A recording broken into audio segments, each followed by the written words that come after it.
ਇੱਕ ਤਾਂ ਇਹ ਆ ਵੀ ਜਿਹੜਾ ਹਸਦ ਬੜਾ ਵੱਧ ਗਿਆ। ਹਾਂਜੀ ਹਸਦ ਬਿਲਕੁਲ ਇਸ ਗੱਲ ਉਹ ਬੜੀ ਭੈੜੀ ਬਿਮਾਰੀ ਹੈ। ਹਾਂਜੀ ਬਹੁਤ ਵੱਧ ਗਿਆ ਹੈ ਵੀ ਬਸ ਜੈਲਸ ਕੋ ਬੰਦਾ ਕਿਸੇ ਬੰਦੇ ਨੂੰ ਕਿਸੇ ਮੁਕਾਮ ਤੇ ਦੇਖ ਕੇ ਬਰਦਾਸ਼ਤ ਹੀ ਨਹੀਂ ਕਰਦਾ ਹੈ, ਹਾਲਾਂਕਿ ਉਹ ਆਪਣੀ ਮਿਹਨਤ ਨਾਲ ਆਪਣੇ ਜ਼ਿਹਨ ਨਾਲ ਜਿਸ ਚੀਜ਼ ਨਾਲ ਵੀ ਮਿਹਨਤ ਨਾਲ ਅੱਗੇ ਗਿਆ ਆ ਹਾਂਜੀ ਲੋਕ ਬਰਦਾਸ਼ਤ ਨਹੀਂ ਕਰਦੇ ਹੈ ਉਸ ਗੱਲ ਨੂੰ ਜੀ ਕਿ ਬੰਦਾ ਇੱਥੇ ਕਿਉਂ ਹੈ, ਸੀਟ ਤੇ ਮੈਂ ਹੋਣਾ ਚਾਹੀਦਾ ਸੀ। ਹਾਂਜੀ ਹਾਂਜੀ ਹਾਲਾਂਕਿ ਉਹ ਅੱਲਾਹ ਪਾਕ ਦੀ ਜਿਹੜੀ ਤਕਸੀਮ ਆ ਹਾਂਜੀ ਉਹਦੇ ਨਾਲ ਇਖਤਲਾਫ ਆ। ਹਾਂਜੀ ਇਖਤਲਾਫ ਹੈ ਸਾਰਾ। ਅਗਰ ਉਹ ਬੰਦਾ ਉਸ ਮੁਕਾਮ ਤੇ ਹੈ ਤੇ ਉਹ ਮੁਕਾਮ ਉਹਨੂੰ ਅੱਲਾਹ ਨੇ ਦਿੱਤਾ। ਉਹ ਉੱਥੋਂ ਜੀ ਉਹ ਗੱਲ ਯਾਦ ਆਈ ਜੀ। ਹਾਂਜੀ ਇੱਕ ਬਾਦਸ਼ਾਹ ਸੀਗਾ ਜੀ, ਬਾਦਸ਼ਾਹ ਦਾ ਜਿਹੜਾ ਸੱਜਾ ਹੱਥ ਸੀ ਨਾ, ਮਸਲਨ ਤੁਸੀਂ ਕਹਿ ਸਕਦੇ ਆ ਕਿ ਜਿਹਦੇ ਤੇ ਇਤਮਾਦ ਕਰਦਾ ਸੀ, ਉਹਦਾ ਇੱਕ ਸਲਾਹਕਾਰ ਸੀ, ਉਹਨੂੰ ਸਲਾਹ ਦਿੰਦਾ ਸੀਗਾ ਜੀ, ਮਸਲਨ ਉਸੇ ਨਾਲ ਮਸ਼ਵਰਾ ਕਰਦਾ ਸੀ। ਉਹਨੂੰ ਤੁਸੀਂ ਵਜ਼ੀਰ ਖਾਸ ਵੀ ਕਹਿ ਸਕਦੇ ਆ ਜਾਂ ਸਲਾਹਕਾਰ ਵੀ ਕਹਿ ਸਕਦੇ ਆ। ਉਸ ਤੋਂ ਬਗੈਰ ਨਹੀਂ ਮਸਲੋਂ ਟੁਰਦਾ ਸੀ ਬਾਦਸ਼ਾਹ ਜੀ। ਤੇ ਉਸ ਬਾਦਸ਼ਾਹ ਦਾ ਇੱਕ ਸਪੈਸ਼ਲ ਹਰ ਬਾਦਸ਼ਾਹ ਦਾ ਹੁੰਦਾ ਸੀ, ਇੱਕ ਹਜਾਮ ਰੱਖਿਆ ਹੁੰਦਾ ਸੀ ਜਿਹੜਾ ਉਹਦੇ ਖੱਤ ਵਗੈਰਾ ਜਾਂ ਵਾਲ ਵਗੈਰਾ ਠੀਕ ਕਰਦਾ ਹੁੰਦਾ ਸੀਗਾ। ਹਾਂਜੀ ਉਹ ਜਿਹੜਾ ਹਜਾਮ ਸੀ ਨਾ, ਉਹ ਸਲਾਹਕਾਰ ਨੂੰ ਬਰਦਾਸ਼ਤ ਨਹੀਂ ਕਰਦਾ ਸੀ।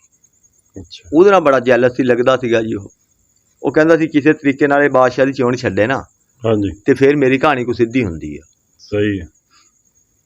ਉਹਨੇ ਇੱਕ ਦਿਨ ਬਾਦਸ਼ਾਹ ਨੂੰ ਕਿਹਾ, ਨਾਲੇ ਉਹ ਬਾਦਸ਼ਾਹ ਸਲਾਮਤ ਦਾ ਖੱਤ ਬਣਾ ਰਿਹਾ ਜੀ, ਵਾਲ ਸ਼ਾਲ ਠੀਕ ਕਰ ਰਿਹਾ, ਨਾਲੇ ਉਹਨਾਂ ਨੂੰ ਦੱਸਣ ਲੱਗਿਆ ਕਿ ਮੈਨੂੰ ਨਾ ਜੀ ਇੱਕ ਮੈਂ ਐਸੇ ਬੰਦੇ ਨੂੰ ਜਾਣਦਾ ਹਾਂਜੀ ਜਿਹੜਾ ਬੰਦਿਆਂ ਨੂੰ ਨਾ ਜੀ ਉਹ ਅਗਲੇ ਜਹਾਨ ਮਸਲਨ ਜੰਨਤ 'ਚ ਭੇਜਦਾ, ਉੱਥੇ ਜਾ ਕੇ ਜਿਹੜੇ ਉਹਨਾਂ ਦੇ ਪਹਿਲੇ ਬਜ਼ੁਰਗ ਫੌਤ ਹੋਏ ਆ ਉਹਨਾਂ ਦੇ ਹਾਲ ਹਵਾਲ ਦਾ ਪਤਾ ਕਰਕੇ ਦੱਸਦਾ ਜੀ। ਫਿਰ ਉਹ ਬੰਦਾ ਆ ਕੇ ਦੱਸਦਾ ਜੀ ਕਿ ਤੁਹਾਡੇ ਬਜ਼ੁਰਗ ਜਾਂ ਮਸਲਨ ਇਸ ਤਰ੍ਹਾਂ ਆ, ਆਹ ਹਾਲਤ 'ਚ ਆ, ਜੰਨਤ 'ਚ ਆ, ਦੋਜ਼ਖ 'ਚ ਆ, ਜੰਨਤ 'ਚ ਆ ਤੇ ਕਿਹੜੇ ਹਾਲ 'ਚ ਆ, ਕਿਹੜੇ ਮਕਾਮ 'ਤੇ ਆ, ਕਿਸ ਤਰ੍ਹਾਂ। ਤੇ ਤੁਸੀਂ ਵੀ ਨਾ ਜੀ ਕੋਈ ਬੰਦਾ ਤਿਆਰ ਕਰੋ ਜੀ, ਬੰਦਾ ਘਲਾਓ ਜੀ ਉੱਥੇ ਜਾ ਕੇ, ਤੁਸੀਂ ਆਪਣੇ ਬਜ਼ੁਰਗਾਂ ਦੇ ਮਾਂ ਬਾਪ ਦੇ ਬਾਰੇ ਜੀ ਮਤਲਬ ਪਤਾ ਕਰਾਓ ਜੀ ਉਹ ਕਿਸ ਹਾਲ 'ਚ ਜਾਂ ਕਿਸ ਤਰ੍ਹਾਂ ਜੀ। ਉਹਨੇ ਕਿਹਾ, ਬਾਦਸ਼ਾਹ ਨੇ ਉਹਨੂੰ ਕਿਹਾ ਕਿ ਵੀ ਉਹ ਕਿਵੇਂ ਦਾ ਬੰਦਾ ਆ, ਵੀ ਕੌਣ ਆ, ਵੀ ਉਹ ਕਿਸ ਤਰ੍ਹਾਂ ਭੇਜਦਾ, ਕੀ ਕਰਦਾ। ਹਾਂਜੀ ਉਹਨੇ ਪਹਿਲਾਂ ਕਿਸੇ ਬੰਦੇ ਨਾਲ ਗੱਲ ਕਰੀ ਹੋਈ ਸੀ, ਸਾਰੀ ਸਕੀਮ ਨਾਲ ਗੱਲ ਕਰ ਰਿਹਾ ਸੀ। ਸਹੀ ਹੈ। ਉਹਨੇ ਕਿਹਾ ਜੀ ਉਹ ਲੱਕੜੀਆਂ ਜਮ੍ਹਾਂ ਕਰਦਾ ਜੀ, ਲੱਕੜੀਆਂ ਜਮ੍ਹਾਂ ਕਰਕੇ ਉਹ ਬੰਦੇ ਨੂੰ ਵਿੱਚ ਬਿਠਾਉਂਦਾ ਤੇ ਅੱਗ ਲਾ ਦਿੰਦਾ ਤੇ ਬੰਦਾ ਉੱਥੇ ਪਹੁੰਚ ਜਾਂਦਾ। ਅੱਛਾ ਤੇ ਫਿਰ ਉਹ ਆ ਕੇ ਮਤਲਬ ਸਾਰੀ ਸੂਰਤ ਹਾਲ ਦੱਸਦਾ। ਸਹੀ ਹੈ। ਅਸਲ ਤਾਂ ਉਹਨੇ ਰੱਸਾ ਹੀ ਵੱਟਿਆ ਉਹਦੇ ਵਾਸਤੇ, ਰੱਸਾ ਵੱਟ ਰਿਹਾ ਸੀ ਨਾ ਉਹਦੇ ਵਾਸਤੇ। ਹਾਂਜੀ ਸਹੀ। ਉਹਨੇ ਕਿਹਾ ਫਿਰ ਉਹ ਕਿਹੜਾ ਬੰਦਾ ਘਲਾਵਾਂ ਜੀ। ਉਹਨੇ ਕਿਹਾ ਜੀ ਤੁਹਾਡਾ ਮਸਲਨ ਜਿਹੜਾ ਜੀ ਸਲਾਹਕਾਰ ਆ ਨਾ ਜੀ, ਹਾਂਜੀ ਮਨ ਤਾਂ ਐਸੋ ਚੰਗਾ ਬੰਦਾ ਕੋਈ ਨਹੀਂ ਲੱਗਦਾ, ਨਾਲੇ ਤੁਹਾਡੇ ਇਤਮਾਦ ਵਾਲਾ ਬੰਦਾ। ਬਾਦਸ਼ਾਹ ਨੇ ਵੀ ਕਿਹਾ ਵੀ ਗੱਲ ਇਹ ਆ ਕਿ ਇਸ ਤੋਂ ਬਗੈਰ ਤਾਂ ਮਤਲਬ ਮੇਰਾ ਕੋਈ ਇਤਮਾਦ ਵਾਲਾ ਬੰਦਾ ਹੀ ਕੋਈ ਨਹੀਂ ਹੈ। ਹਾਂਜੀ ਸਲਾਹਕਾਰ ਵੀ ਉੱਥੇ ਬੈਠਾ ਸੀ, ਸਲਾਹਕਾਰ ਨੇ ਵੀ ਹੁਣ ਦਿਲ ਲਈ ਸਾਰਾ ਹਿਸਾਬ ਕਿਤਾਬ ਲਾ ਲਿਆ। ਉਹਨੇ ਕਿਹਾ ਰੱਸਾ ਤਾਂ ਮੇਰਾ ਹੀ ਵਟੀਰਿਆ ਬਈ, ਸਿਆਣਾ ਬੰਦਾ ਸੀ ਉਹ, ਐਵੇਂ ਤਾਂ ਸਲਾਹਕਾਰ ਨਹੀਂ ਨਾ ਸੀ ਬਾਦਸ਼ਾਹ ਦਾ। ਹਾਂਜੀ ਉਹਨੇ ਕਿਹਾ ਜੀ, ਬਾਦਸ਼ਾਹ ਨੇ ਕਿਹਾ ਕਿ ਹਾਂ ਵੀ ਤਿਆਰ ਹੋ ਬਈ, ਉਹ ਪਤਾ ਕਰਕੇ ਆਣਾ ਵੀ ਆਪਣੇ ਬਜ਼ੁਰਗਾਂ ਦਾ ਸਾਰੇ ਹਿਸਾਬ ਕਿਤਾਬ ਦਾ। ਸਲਾਹਕਾਰ ਨੇ ਕਿਹਾ ਕਿ ਬਾਦਸ਼ਾਹ ਸਲਾਮਤ ਇੰਜ ਨਹੀਂ, ਮੈਨੂੰ 8 ਦਿਨ ਦਾ ਟਾਈਮ ਦਿੱਤਾ ਜਾਵੇ ਜੀ ਸਹੀ ਤਿਆਰੀ ਵਾਸਤੇ, ਸਾਰੇ ਹਿਸਾਬ ਕਿਤਾਬ ਵਾਸਤੇ। ਉਹਨੇ ਕਿਹਾ ਠੀਕ ਆ ਜੀ। ਤੇ ਉਹਨੇ ਉਹਨੂੰ ਹਜਾਮ ਨੂੰ ਕਿਹਾ ਕਿ ਵੀ ਤੂੰ ਉਹ ਬੰਦੇ ਦਾ ਵੀ ਸੁਰ ਕਰ, ਉਹਨੂੰ ਲਿਆ ਬਈ, ਉਹਨੂੰ ਦੇ ਤਲਾਬ ਵੀ 8 ਦਿਨ ਬਾਅਦ ਮਤਲਬ ਬੰਦਾ ਭੇਜਣਾ। ਮੈਂ ਬੰਦਾ ਭੇਜਣ ਵਾਸਤੇ ਤਿਆਰ। ਹਾਂਜੀ ਉਹ ਬੰਦੇ ਨੂੰ ਸਾਧ ਲਿਆ ਜੀ। ਉਹ ਬੰਦੇ ਨੇ ਜਗ੍ਹਾ ਦੱਸਤੀ ਕਿ ਇੰਨੀ ਜਗ੍ਹਾ ਜੀ ਮੈਨੂੰ ਇੰਨੀ ਲੱਕੜਾਂ ਚਾਹੀਦੀਆਂ ਆ ਤੇ ਇਸ ਜਗ੍ਹਾ ਤੇ ਅੱਗ ਬਾਲਣੀ ਹੈ ਤੇ ਇੱਥੋਂ ਮੈਂ ਬੰਦਾ ਘੱਲਣਾ ਆ। ਸਲਾਹਕਾਰ ਹੁਣ ਉਹ ਦੇਖ ਰਿਹਾ ਸਾਰੀ ਕਹਾਣੀ, ਉਹਨੇ ਨਾ ਜੀ ਉੱਥੋਂ ਨਾ ਸੁਰੰਗ ਪੱਟਣੀ ਸ਼ੁਰੂ ਕਰਤੀ ਜੀ ਆਪਣੇ ਘਰ ਤੱਕ। ਸਮਝ ਗਿਆ ਉਹ, ਸਮਝ ਗਿਆ ਜੀ। ਉਹਨੇ ਆਪਣਾ ਇੰਤਜ਼ਾਮ ਕਰਨਾ ਸ਼ੁਰੂ ਕਰਤਾ। ਹਾਂਜੀ 8 ਦਿਨਾਂ ਦੇ ਵਿੱਚ ਉਹਨੇ ਮੁਕੰਮਲ ਕਰ ਲਿਆ ਆਪਣਾ ਕੰਮ ਜੀ ਸਾਰਾ। ਅੱਛਾ ਉਸ ਜਗ੍ਹਾ ਤੋਂ ਲੈ ਕੇ ਸੁਰੰਗ ਪੱਟੀ ਆਪਣੇ ਘਰ ਤੱਕ ਲੈ ਗਿਆ ਜੀ। 8 ਦਿਨਾਂ ਤੋਂ ਬਾਅਦ ਉਹਨੇ ਕਿਹਾ ਬਾਦਸ਼ਾਹ ਸਲਾਮਤ ਸੱਦੋ ਉਹਨੂੰ ਜੀ, ਮੈਂ ਤਿਆਰ ਹਾਂ ਜੀ। ਹਾਂਜੀ ਉਹ ਆ ਗਿਆ ਜੀ, ਲੱਕੜਾਂ ਇਕੱਠੀਆਂ ਹੋ ਗਈਆਂ ਜੀ ਤੇ ਦੁਨੀਆ ਵੀ ਦੇਖਣ ਵਾਲੀ ਕਿ ਕੀ ਸਿਸਟਮ ਬਣੂਗਾ, ਕਿਵੇਂ ਬੰਦਾ ਜਾਊਗਾ। ਹਾਂਜੀ ਵਿਚਾਲੇ ਉਹਨੂੰ ਖੜਾ ਕਰ ਲਿਆ, ਪਾਸਾ ਦੇ 4 ਚੁਫੇਰੇ ਉਹਦੇ ਲੱਕੜਾਂ ਮਸਲ ਕਾਫੀ ਖੁੱਲਾ ਮੈਦਾਨ ਸੀ ਤੇ ਲੱਕੜਾਂ ਚਿਣਤੀਆਂ ਜੀ। ਉਹ ਜਿਹੜਾ ਬੰਦਾ ਸੀ ਨਾ ਜਿਹੜਾ ਘੱਲਦਾ ਸੀਗਾ ਜੀ, ਉਹਨੇ ਉਹਨੂੰ ਨਾ ਜੀ ਇੱਕ ਸਾਈਡ ਤੋਂ ਅੱਗ ਲਾਤੀ। ਉਹਨੇ ਅੱਗ ਲਾਈ ਜਿਸ ਟਾਈਮ ਧੂਆਂ ਤੇ ਮਸਲੋਂ ਲੋਕਾਂ ਦੀ ਨਜ਼ਰ ਤੋਂ ਥੋੜਾ ਸਿਸਟਮ ਹੋਇਆ ਨਾ, ਉਹਨੇ ਚੁੱਪ ਕਰਕੇ ਵਿੱਚ ਵੜਿਆ ਤੇ ਆ ਕੇ ਆਪਣੇ ਘਰ ਬਹਿ ਗਿਆ। ਲੱਕੜਾਂ ਸੜ ਗਈਆਂ, ਜਲ ਗਈਆਂ। ਉਹਨਾਂ ਨੇ ਕਿਹਾ ਲੈ ਜੀ ਬੰਦਾ ਪਹੁੰਚ ਗਿਆ ਜੀ। ਨਾਲੇ ਇੱਕ ਗੱਲ ਹੋਰ ਕੀਤੀ, ਸੱਚ ਮੈਂ ਭੁੱਲ ਗਿਆ ਜੀ। ਉਹ ਜਿਹੜਾ ਬੰਦਾ ਸੀ ਭੇਜਣ ਵਾਲਾ, ਉਹਨੇ ਬਾਦਸ਼ਾਹ ਸਲਾਮਤ ਨੂੰ ਇਹ ਗੱਲ ਕਹੀ ਕਿ ਜੀ ਇਹ ਗੱਲ ਇਹਦੇ ਨਾਲ ਪੱਕੀ ਕਰ ਲਓ, ਉੱਥੇ ਜਾ ਕੇ ਬੰਦਿਆਂ ਦਾ ਦਿਲ ਲੱਗ ਜਾਂਦਾ ਤੇ ਬੰਦੇ ਵਾਪਸ ਵੀ ਕੋਈ ਨਹੀਂ ਆਉਂਦੇ, ਕਈ ਨਹੀਂ ਵੀ ਆਉਂਦੇ। ਹਾਂ ਤੇ ਉਹ ਕਈ ਦਫਾ ਇਸ ਤਰ੍ਹਾਂ ਹੋਇਆ ਜੀ ਕਿ ਕਈ ਬੰਦੇ ਆਏ ਨਹੀਂ, ਉਹਨਾਂ ਦਾ ਦਿਲ ਲੱਗ ਗਿਆ ਉੱਥੇ, ਮਤਲਬ ਜਗ੍ਹਾ ਹੀ ਇਤਨੀ ਪਿਆਰੀ ਹੈਗੀ ਜੰਨਤ ਵਾਲੀ ਤੇ ਉੱਥੋਂ ਬੰਦੇ ਆਉਂਦੇ ਵੀ ਨਹੀਂ ਹੈ ਵਾਪਸ। ਇਹਦੇ ਨਾਲ ਗੱਲ ਕਰ ਲਓ ਕਿ ਵਾਪਸ ਆਉਣਾ ਆ। ਹੁਣ ਉਹ ਆਪਣੀ ਅਗਲੀ ਸੇਫਟੀ ਵੀ ਕਰ ਰਿਹਾ ਸਹੀ ਕਿ ਜੇ ਨਾ ਆਇਆ ਨਾ ਤੇ ਮਸਲ ਮੇਰੀ ਇਸ ਚੀਜ਼ 'ਚ ਬਚਤ ਹੋ ਜੂਗੀ। ਉਹਨੂੰ ਪਤਾ ਸੀ ਕਿੱਥੋਂ ਆਉਣਾ, ਉਹਨੇ ਤਾਂ ਸੜ ਜਾਣਾ ਵਿੱਚ। ਹਾਂਜੀ ਅੱਛਾ ਜੀ ਉਹ ਗੱਲ ਹੋ ਗਈ ਸੀ ਜੀ। ਉਹ ਬੰਦਾ ਜਾ ਕੇ ਆਪਣੇ ਘਰ ਬਹਿ ਗਿਆ ਇਸ ਟਾਈਮ, ਉੱਥੋਂ ਸੁਰੰਗ 'ਚ ਲੰਘਿਆ ਜੀ। ਤਕਰੀਬਨ ਉਹ 1.5 ਮਹੀਨਾ ਨਾ ਜੀ ਆਪਣੇ ਘਰ ਹੀ ਰਿਹਾ ਜੀ। ਉਹਨੇ ਆਪਣਾ ਕੋਈ ਖੱਤ ਨਹੀਂ ਕਰਾਇਆ, ਕੋਈ ਵਾਲ ਨਹੀਂ ਕਟਾਏ, ਦਾੜੀ ਜ਼ਿਆਦਾ ਵੱਧ ਗਈ, ਰੂਪੋਸ਼ ਹੋ ਗਿਆ, ਵਾਲ ਉਹਦੇ ਵੱਡੇ ਵੱਡੇ ਹੋ ਗਏ। 1.5 ਮਹੀਨੇ ਜਦੋਂ ਉਹਦਾ ਸਿਸਟਮ ਉਹ ਸਾਰਾ ਹੋ ਗਿਆ ਨਾ ਜੀ, ਉਹ ਹੁਣ ਉਹ ਵੀ ਆਪਣੇ ਜ਼ਿਹਨ ਦੇ ਵਿੱਚ ਹੁਣ ਉਹ ਹਜਾਮ ਸਾਹਿਬ ਦੇ ਵੀ ਰੱਸੇ ਵੱਟੀ ਬੈਠਾ ਸੀ। ਉਹਨੇ ਕਿਹਾ ਤੇਰਾ ਇੰਤਜ਼ਾਮ ਤਾਂ ਮੈਂ ਕਰਨਾ ਜਿਵੇਂ ਤੂੰ ਮੇਰੇ ਨਾਲ ਕੀਤੀ ਹੈ। ਸਹੀ ਹੈ। ਉਹ ਜੈਸੀ ਕਰਨੀ ਵੈਸੀ ਭਰਨੀ, ਉਹ ਸਿਆਣਾ ਦੀ ਵੀ ਇੱਕ ਮਿਸਾਲ ਹੈ।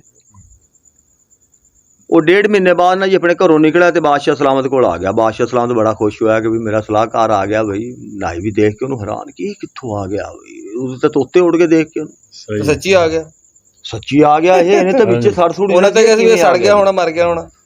ਉਹਨੇ ਕਿਹਾ ਹਾਂ ਵੀ ਸੁਣਾ ਬਈ ਫਿਰ ਉਹ ਕੀ ਹਾਲ ਹਵਾਲ ਆ ਬਜ਼ੁਰਗਾਂ ਦੇ। ਉਹਨੇ ਕਿਹਾ ਜੀ ਬਾਦਸ਼ਾਹ ਸਲਾਮਤ ਪਹਿਲੀ ਗੱਲ ਤੇ ਇਹ ਆ ਨਾ ਜੀ ਕਿ ਉਹ ਜਗ੍ਹਾ ਬਹੁਤ ਖੂਬਸੂਰਤ ਹੈ ਜੀ। ਹਾਂਜੀ ਮੇਰਾ ਤਾਂ ਉੱਥੇ ਲੱਗ ਗਿਆ ਸੀ ਦਿਲ, ਆਉਣ ਨੂੰ ਦਿਲ ਕੋਈ ਨਹੀਂ ਕਰ ਰਿਹਾ ਸੀ। ਬਹਰਹਾਲ ਸਿਰਫ ਤੁਹਾਡੇ ਹੁਕਮ ਕਰਕੇ ਕਿ ਤੁਸੀਂ ਹੁਕਮ ਕਰਿਆ ਸੀ ਕਿ ਵਾਪਸ ਆਉਣਾ ਜੀ, ਇਸ ਕਰਕੇ ਆਇਆ ਜੀ। ਤੁਹਾਡੇ ਵਾਲਦੈਨ ਜਿਹੜੇ ਆ ਨਾ ਜੀ ਬਜ਼ੁਰਗ ਸਾਰੇ ਉਹ ਜੰਨਤ 'ਚ ਆ ਜੀ, ਖੁਸ਼ਹਾਲ ਆ ਜੀ, ਬਹੁਤ ਚੰਗੇ ਆ ਜੀ, ਫਿੱਟ ਆ ਜੀ, ਮੌਜਾਂ ਮਾਰ ਰਹੇ ਆ ਜੀ, ਖਾ ਰਹੇ ਆ ਪੀ ਰਹੇ ਆ। ਮੈਂ ਕਰਾਂ ਕਿਆ ਬਾਤ ਆ ਜੀ। ਪਰ ਇੱਕ ਬਾਦਸ਼ਾਹ ਸਲਾਮਤ ਥੋੜੀ ਜਿਹੀ ਪ੍ਰੋਬਲਮ ਆ, ਉਹਨਾਂ ਨੂੰ ਇੱਕ ਮਸਲਾ ਆ ਥੋੜਾ ਜਿਹਾ ਜੀ। ਹਾਂਜੀ ਉਹਨੇ ਕਿਹਾ ਜੀ ਉਹ ਕੀ, ਬਾਦਸ਼ਾਹ ਪਰੇਸ਼ਾਨ ਹੋ ਗਿਆ ਕਿ ਉੱਥੇ ਮਤਲਬ ਕੀ ਮਸਲਾ ਜੰਨਤ 'ਚ ਵੀ। ਉਹਨੇ ਕਿਹਾ ਜੀ ਮੇਰਾ ਹਾਲ ਦੇਖ ਰਹੇ ਤੁਸੀਂ, ਮੈਂ 1.5 ਮਹੀਨਾ ਉੱਥੇ ਰਹਿ ਕੇ ਆਇਆ, ਮੇਰਾ ਹਾਲਾਤ ਦੇਖ ਲਓ ਜੀ। ਤੇ ਉਹਨਾਂ ਨੂੰ ਤਾਂ ਫੌਤ ਹੋਇਆ ਨੂੰ ਕਈਆਂ ਨੂੰ ਤਾਂ 100 ਸਾਲ ਹੋ ਗਏ, ਤੇਰੇ ਬਜ਼ੁਰਗਾਂ ਨੂੰ ਕਈਆਂ ਨੂੰ 50 ਸਾਲ, ਕੋ 20 ਸਾਲ, ਕੋ ਕਿੰਨੇ ਸਾਲ। ਉੱਥੇ ਨਾ ਜੀ ਹਜਾਮ ਨਹੀਂ ਹੈ ਜੀ, ਉਹਨਾਂ ਉਹ ਬੜੇ ਤੰਗ ਆ ਜੀ। ਮਸਲ ਨਾ ਜੀ ਉਸ ਗੱਲ ਤੋਂ ਨਾ ਹੀ ਕੋਈ ਨਹੀਂ ਜੀ, ਉਹ ਕਟਿੰਗ ਤੋਂ ਤਿਉਹਾਰ ਸ਼ਿਆਤ ਨੂੰ ਉਹ ਬਹੁਤ ਤੰਗ ਆ ਜੀ। ਨਾ ਇਹ ਗੱਲ ਹੈ ਵੀ ਨਾ ਠੀਕ ਆ, ਤੇ ਹੁਣ ਮੇਰੇ ਤੇ ਆਈ ਕਹਾਣੀ ਜੀ। ਉਹਨੇ ਕਿਹਾ ਅੱਛਾ, ਉਹਨੇ ਕਿਹਾ ਜੀ ਉਹ ਨਾਲੇ ਸੁਨੇਹਾ ਦਿੱਤਾ ਜੀ ਤੁਹਾਡੇ ਬਜ਼ੁਰਗਾਂ ਨੇ ਨਾ ਕਿ ਉਹ ਜਾ ਕੇ ਦੱਸਿਓ ਸਾਡੇ ਉਹਨੂੰ ਜਾਨਸ਼ੀਨ ਨੂੰ ਕਿ ਨਾ ਜੀ ਕੋਈ ਨਾਈ ਦਾ ਇੰਤਜ਼ਾਮ ਕਰਕੇ ਨਾ ਉਹਨੂੰ ਭੇਜੇ। ਬਾਦਸ਼ਾਹ ਸਲਾਮਤ ਨੇ ਹਜਾਮ ਨੂੰ ਕਿਹਾ ਸਾਧ ਬਈ ਉਹਨੂੰ, ਚੱਲ ਬਈ ਤੂੰ ਕਰ ਤਿਆਰੀ ਬਈ, ਮਿੰਟ ਮਾਰ ਬਈ। ਉਹ ਤਾਂ ਇਹ ਕਿਹੜਾ ਮਸਲੇ, ਤਾਂ ਮੇਰੇ ਤਾਂ ਜ਼ਿਹਨ 'ਚ ਹੀ ਕੋਈ ਨਹੀਂ ਸੀ ਨਾ ਗੱਲ। ਇਹ ਤਾਂ ਬੜਾ ਚੰਗਾ ਹੋਇਆ ਜਿਹੜਾ ਤੂੰ ਮਸ਼ਵਰਾ ਦਿਆ ਤੇ ਬੰਦਾ ਘਲਾਤਾ ਤੇ ਫਿਰ ਉਹ ਆ ਕੇ ਉਹਨੂੰ ਦੱਸਿਆ, ਸੱਦ ਲਿਆ ਉਹਨੂੰ, ਕਰ ਲਿਆ ਲੱਕੜਾਂ ਇਕੱਠੀਆਂ ਜੀ, ਸਵਾਤੀ ਆ ਗਈ ਜੀ, ਸਾੜ ਤਾਂ ਵਿੱਚੇ ਠੀਕ ਇਲਾਜ ਕਰਿਆ।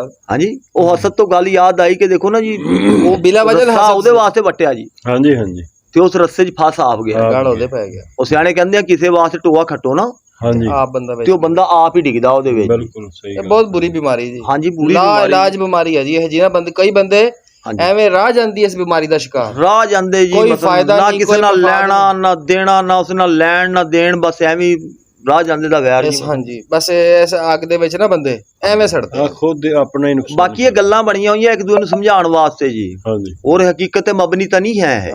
ਆਹੋ ਹਕੀਕਤ ਤਾਂ ਨਹੀਂ ਹੈ ਅਸਲ ਦੇ ਵਿੱਚ। ਪਤਾ ਕੀ ਆ ਅਸਲ ਵਿੱਚ ਸਬਕ ਹੀ ਆ। ਹਾਂਜੀ ਅਸਲ ਗੱਲ ਇਹ ਆ ਵੀ ਜਿਸ ਵਕਤ ਬੰਦਾ ਹਸਦ ਇਹ ਨਹੀਂ ਹੈ ਵੀ ਅਗਰ ਕਿਸੇ ਬੰਦੇ ਦੇ ਕੋਲ ਕੋਈ ਚੀਜ਼ ਹੈ ਆ ਹਾਂਜੀ ਤੇ ਤੁਸੀਂ ਵੀ ਉਹਦੀ ਖੁਆਇਸ਼ ਰੱਖਦੇ ਆ ਨਾ ਅੱਲਾਹ ਪਾਕ ਕੋਲੋਂ ਦੁਆ ਕਰਦੇ ਆ ਹੈ, ਤੇ ਉਹ ਹਸਦ ਨਹੀਂ ਹੈ। ਨਹੀਂ ਉਹ ਤਾਂ ਰੀਸ ਆ ਨਾ ਜੀ, ਉਹ ਜਾਇਜ਼ ਆ।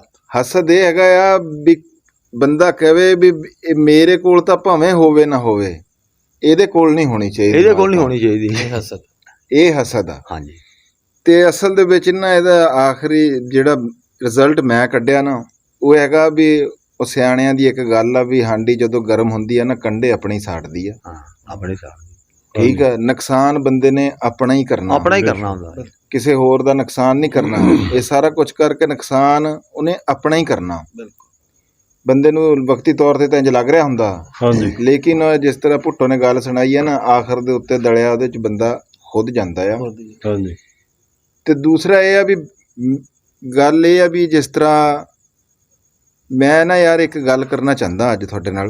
ਹਾਂਜੀ ਆਪਾਂ ਭਰਾ ਬੈਠੇ ਆ ਆਪਸ 'ਚ, ਆਪਣੇ ਤੋਂ ਗੱਲ ਅੱਗੇ ਤੋਂ ਅੱਗੇ ਕੋਈ ਇਹ ਦੇਖਣ ਵਾਲੇ ਵੀ ਜਿਹੜੇ ਆ, ਦੇਖੋ ਹਰ ਬੰਦੇ ਦਾ ਜਿਹੜਾ ਸੋਚਣ ਦਾ ਅੰਦਾਜ਼ ਆ ਨਾ ਆਪਣਾ ਆਪਣਾ ਹੁੰਦਾ। ਹਾਂਜੀ ਆਪਣਾ ਤੁਹਾਡਾ ਮੇਰੇ ਤੋਂ ਵੱਖਰਾ ਵੀ ਹੋ ਸਕਦਾ, ਮਾਈਂਡ ਹਰ ਬੰਦੇ ਦੇਖਣ ਵਾਲਿਆਂ ਦਾ ਵੀ ਐਸਾ ਹੀ। ਤੁਹਾਡੇ ਤੋਂ ਵੀ ਵੱਖਰਾ ਹੋ ਸਕਦਾ।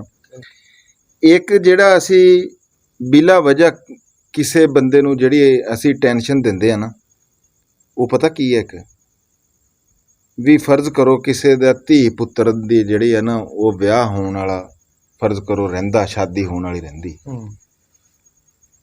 ਤੇ ਉਹਨੂੰ ਜਾ ਕੇ ਮਸ਼ਵਰਾ ਦੇਣਾ ਵੀ ਯਾਰ ਤੂੰ ਇਹਨਾਂ ਦਾ ਕਰਦਾ ਕਿਉਂ ਨਹੀਂ, ਕਰਦਾ ਕਿਆ, ਉਹਦੇ ਨਾਲੋਂ ਵੱਧ ਵੀ ਕੋਈ ਜਾਣਦਾ। ਸਹੀ ਬਾਤ।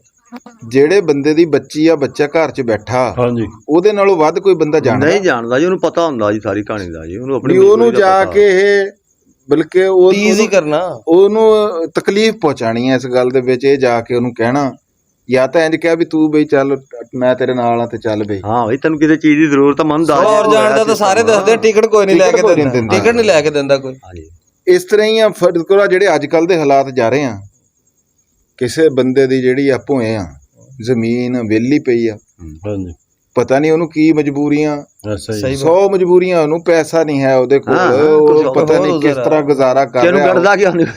ਉਹਨੂੰ ਜਾ ਕੇ ਕਹਿਣਗੇ ਲੋ ਜੀ ਇਹ ਗੱਡਦਾ ਕਿਉਂ ਨਹੀਂ ਬਈ ਤੂੰ, ਜਾਂ ਤਾਂ ਉਹਨੂੰ ਕੱਢ ਕੇ ਦੇ ਪੈਸੇ ਵੀ, ਕੱਢ ਉਹ ਕੇ ਭਾਈ ਦੇ ਜਾਂ ਆਹ ਕੱਢ ਕੇ ਫੜ ਦੇ ਵੀ ਦੇਵੇ। ਕੱਢ ਕੇ ਵੀ ਮੈਂ ਵੀ ਤੇਰੇ ਕੋਲ ਮਾਲ ਨਹੀਂ ਆ ਤਾਂ ਆਹ ਲੈ ਕੱਢ। ਇੱਕ ਬੰਦੇ ਨੇ ਫਸਲ ਕੱਢੀ ਆ, ਉਹ ਪਾਣੀ ਕਿਉਂ ਨਹੀਂ ਲਾਉਂਦਾ ਵੀ, ਇਹਨੂੰ ਖਾਦ ਕਿਉਂ ਨਹੀਂ ਪਾਉਂਦਾ ਵੀ, ਦੱਸੋ ਵੀ, ਜਾਂ ਤਾਂ ਲੈ ਕੇ ਦੇ ਉਹਨੂੰ 2 ਥੈਲੇ, ਉਹਨੂੰ ਦੱਸੇ ਬੰਦਾ ਕਿ ਉਹੀ ਗੱਲ ਕਰ ਰਿਹਾ ਨਾ ਵੀ ਅਗਲੇ ਬੰਦੇ ਦਾ ਪਤਾ ਨਹੀਂ ਕੀ ਹਾਲਾਤ ਆ, ਕੀ ਠੀਕ ਗੱਲ ਐਵੇਂ ਕੀਤੀ ਕਿਸੇ ਬੰਦੇ ਨੂੰ ਜਾ ਕੇ ਇਹ ਗੱਲਾਂ ਨਾ ਸਾਨੂੰ ਕਰਨੀਆਂ ਨਹੀਂ ਚਾਹੀਦੀਆਂ।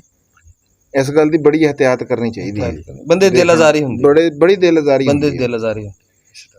ਤੇ ਇਹ ਭਾਈ ਜੀ ਲੇਕਿਨ ਲੋਕ ਲੱਗੇ ਹੋਏ ਆ, ਬੰਦੇ ਕਰਦੇ ਆ ਇਸੇ ਤਰ੍ਹਾਂ। ਯਾਰ ਹਾਂ ਮਾਸ਼ਰਤੀ ਬਿਮਾਰੀ ਆ ਇਹ, ਹਾਂ ਬੱਚੇ ਹਾਂਜੀ, ਵਾਲੇ ਨੂੰ ਮਾਸ਼ਰਤੀ ਕਹਿਣਗੇ ਜਾ ਕੇ, ਮਾਸ਼ਰਤੀ ਬਿਮਾਰੀ ਆ। ਬੱਚੇ ਵਾਲੇ ਨੂੰ ਜਾ ਕੇ ਕਹਿਣਗੇ ਵੀ ਇਹ ਤੂੰ ਬਈ ਬੱਚੀ ਦਾ ਘਰ ਦਾ ਕਿਉਂ ਨਹੀਂ ਹੈ ਕਾਰ ਇਹਦਾ, ਦੱਸ ਉਹਦੇ ਤੋਂ ਵੱਧ ਯਾਰ, ਕਿਹਨੂੰ ਪਤਾ? ਉਹਦੇ ਤੋਂ ਵੱਧ ਵੀ ਪਤਾ ਕਿਸੇ ਬੰਦੇ ਨੂੰ ਉਹਨੂੰ ਸਭ ਤੋਂ ਜ਼ਿਆਦਾ ਪਤਾ। ਆ ਕੋਈ ਨਹੀਂ, ਮਜਬੂਰੀ ਪਰਹੇਜ਼ ਕਰਨਾ ਚਾਹੀਦਾ। ਬਹੁਤ ਮਜਬੂਰੀ। ਹਾਂਜੀ ਪਰਹੇਜ਼ ਕਰਨਾ ਹਰ ਚਾਹੀਦਾ। ਤਰ੍ਹਾਂ ਦਾ ਹਿਸਾਬ ਬੰਦਾ, ਹਰ ਬੰਦਾ ਆਪਣਾ ਹਿਸਾਬ ਦੇਖਦਾ, ਹੂੰ ਕਿਸੇ ਦੇ ਮਾਮਲਾਤ ਜਿਹੜਾ ਹੈ ਇੰਨਾ ਜ਼ਿਆਦਾ ਉਹ ਨਹੀਂ, ਇੰਟਰਫੇਅਰ ਨਹੀਂ ਕਰਨਾ ਬਾਕੀ ਅੱਛਾ ਮਸ਼ਵਰਾ ਦੇ ਦੇਣਾ ਚਾਹੀਦਾ ਹੈ। ਹਾਂ ਅੱਛਾ ਦੋ ਹਾਂਜੀ ਜਾਂ ਫਾਇਦੇ ਦਾ ਜੇ ਜਿਹੜਾ ਤੁਹਾਨੂੰ ਹੈ ਲੱਗਦਾ ਵੀ ਉਹਦੀ ਜ਼ਮੀਨ ਮਾਲੀ ਉਹਦੇ ਤੋਂ ਨਹੀਂ ਗਡੀਰੀ ਹੈ, ਹਾਂਜੀ ਹਾਂਜੀ ਤੁਹਾਨੂੰ ਪਤਾ, ਉਹਦੇ- ਉਹਨੂੰ ਗੱਡ ਕੇ ਦੇ ਦਿਓ, ਆਪਣਾ ਸੰਦ ਭੇਜ ਦਿਓ, ਟਰੈਕਟਰ ਭੇਜ ਦਿਓ ਉਹਦੇ ਕੋਲ, ਉਹਨੂੰ ਕਹ ਬਾਈ ਨਹੀਂ ਜੀ, ਅੱਗੋਂ ਕਹਿਣਗੇ ਸਾਨੂੰ ਠੇਕੇ ਤੇ ਦੇ ਦੇ, ਐਵੇਂ ਹੀ ਗੱਲ। ਸਹੀ ਗੱਲ। ਇਹ ਕਹਿਣਗੇ ਸਾਨੂੰ ਵੀ ਰਾਗੀ ਤੇ ਦੇ ਦੇ, ਤੇ ਨਹੀਂ ਅਸੀਂ ਗੱਲ ਕੀਤੀ ਸਾਨੂੰ ਦੇ ਦੇਣਗੇ। ਨਹੀਂ ਇਸ ਤਰ੍ਹਾਂ ਕਰਨਾ ਨਹੀਂ ਚਾਹੀਦਾ। ਅੱਲਾਹ ਪਾਕ ਅੱਲਾਹ ਤਾਲਾ ਸਾਰਾ ਅੱਲਾਹ ਹਦਾਇਤ ਦੇ। love you ਕਰ।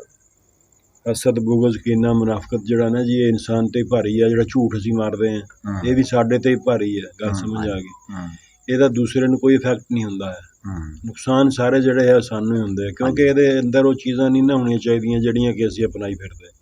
ਸਾਡਾ ਮਾਹੌਲ ਐਸਾ ਬਣ ਗਿਆ ਕਿ ਅਸੀਂ ਸਮਝਦੇ ਹਾਂ ਵੀ ਅਸੀਂ ਬਹੁਤ ਹੁਸ਼ਿਆਰ ਹਾਂ, ਦੂਸਰਾ ਬੰਦਾ ਤਾਂ ਕਮਲਾ ਹੈਗਾ। ਹਾਂਜੀ ਕਮਲਾ ਗੱਲ ਨਹੀਂ ਸਮਝ ਆ ਰਹੀ। ਉਹ ਇਸ ਬਣਾ ਤੇ ਅਸੀਂ ਗੇੜਾ ਦੇਣ ਦੇ ਚੱਕਰ 'ਚ ਲੱਗੇ ਹਾਂ। ਸਹੀ ਗੱਲ।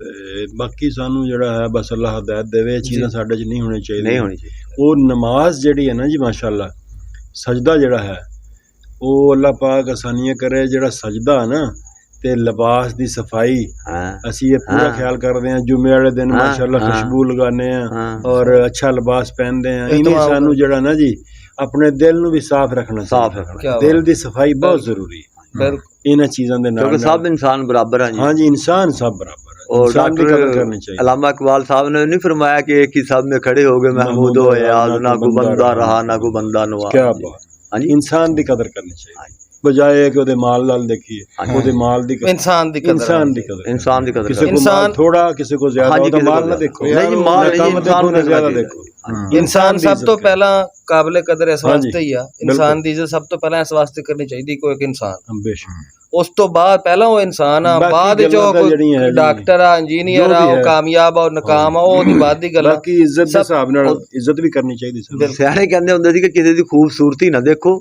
ਖੂਬਸੀਰਤੀ ਦੇਖੋ। ਹੁਣ ਸਾਡੇ ਇੱਥੇ ਸਿਸਟਮ ਅਸੀਂ ਖੂਬਸੂਰਤੀ ਦੇਖਦੇ ਆ, ਖੂਬਸੀਰਤੀ ਨਹੀਂ, ਉਹਦੀ ਸੀਰਤ ਨਹੀਂ ਦੇਖਦੇ ਆ, ਸੂਰਤ ਦੇਖਦੇ ਚਮਕ ਦੇਖਦੇ, ਹਾਂਜੀ, ਚਮਕ ਦਮਕ। ओके हर चमकती हुई चीज सोना नहीं होती जी। हाँ जी।